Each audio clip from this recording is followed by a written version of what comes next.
While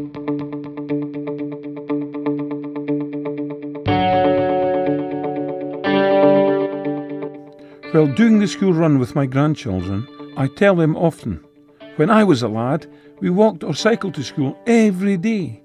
None of this being dropped off at the school gate. You don't know how lucky you are.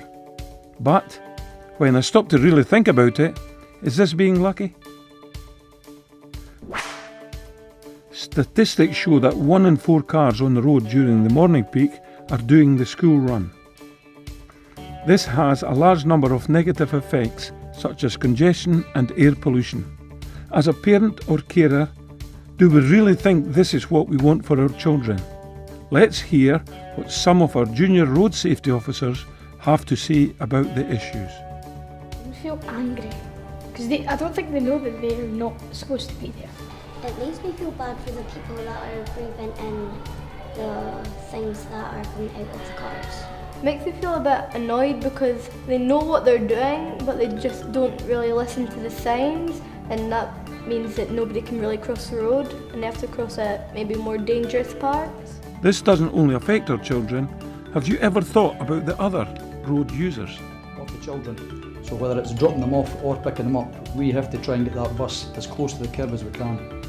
Unfortunately for us, we've got people who are dropping their kids off rather than park maybe at a safer distance away. When we go from primary school we then have to go to a high school thereafter, so if we're running late due to congestion or anything else, it's a knock-on effect. The issues around our school gates caused by congestion are real, and we need you to think about the impact this is causing and the knock-on effect this has on parents' perceptions of road safety. We know for a fact that this perception prevents parents or carers from feeling comfortable about allowing their children to travel actively on the school run, and, you guessed it, means they drive them instead, further increasing the problem. Do you ever consider those who live on our school streets when you park your car across their drive? Or you park on corners and obstruct children's views? Even stopping on clearly marked double yellows or zigzags.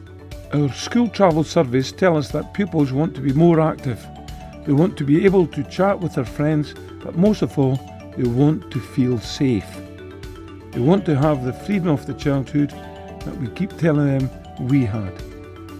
What they don't want is to be in danger when they walk to school, to have to walk between cars and take risks when they could just be relaxing and enjoying the fresh air. Fife Council promotes and supports safer routes to school through working with junior road safety officers and their school coordinators to deliver a school travel plan. This document sets out how a school will promote safer, active, sustainable travel to school, with the main emphasis on reducing the number of children being driven to school, therefore reducing the amount of traffic on our road. So, how do we break the perception that travelling actively to school is not safe?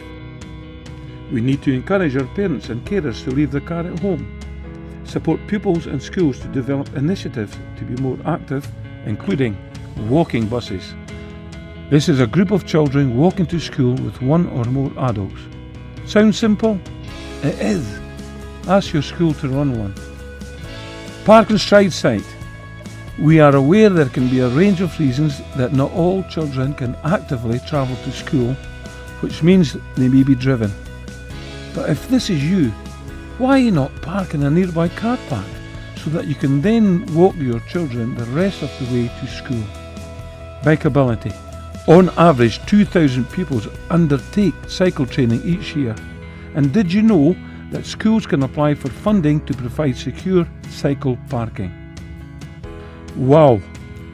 Walk Once a Week project encourages children to be more active by logging their journey to and from school. This project rewards children with collectible badges. To date, here in Fife, children have logged over 500,000 active journeys. Safer routes.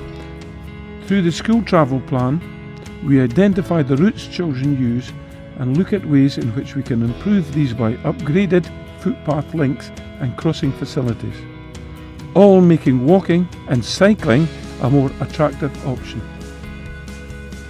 Only by working with each other and being mindful of everyone can we make the changes that are needed to rid our schools of congestion and allow our children to feel safer, be more active, and hey, have the fun we all used to have when we were young.